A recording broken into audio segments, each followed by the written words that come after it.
But the thing is, it's ruined by two words, and that's thoughtless planning. It's just not thought out properly.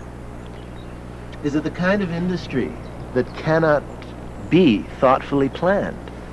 Oh no, of course not. I mean, there have been some good amongst the bad. I mean, Andock was well thought out. The Hunterston Oil project is even looking pretty, but it's still been done a lot better than what's been done elsewhere. So there's still a lot to be learned, but it keeps happening, and it should actually not be happening now, especially at this late date. What happens to people who try and fight them, or try and expose the whole situation? They get stood on. It's as simple as that. They try to be silenced, or they're given... It's the story of the naughty schoolboy who gets made up to be the prefect. If he's bad, well, make him up, make him good. If that doesn't work, stand on him, throw him out. And I've had that I've had all happen to me as well, not for being a troublemaker, but for trying to simply state and write down and printed the facts. So what does the community do? The community are too interested in themselves as a community, and they feel they have enough do-gooders as it is, and they feel that you're only another do-gooder.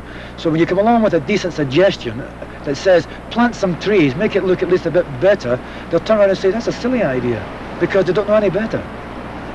It seems to me as if this has become almost a company town.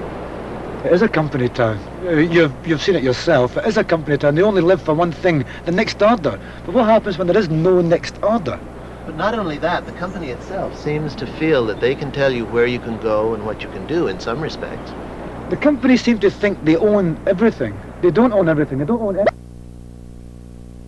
I think, yeah.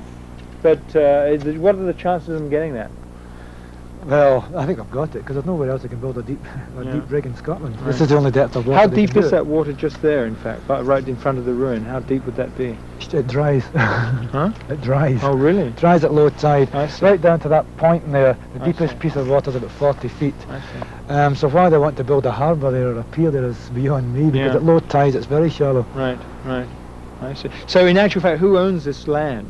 That's Wills. Wills. Oh, I see. This is Wills Woodbine, the tobacco people. Yeah. I see. And did they sell off more or less the hill, or did they...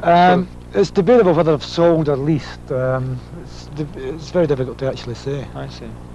I see. So in actual fact, the way this site is at the moment, they can also move around the corner if they wish to. That whole lock, in fact, is really Howard Doris.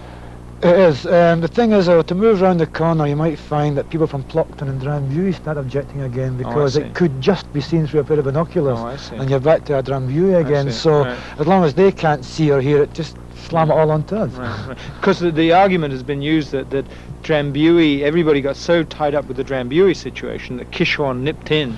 Well, it's perfectly true, yes. Well, you put yourself in their positions, wouldn't you do the same? Yeah. I mean, I would do the same. Yeah. Why was Dranview more vociferous and more articulate in terms of their concerns about not having that site?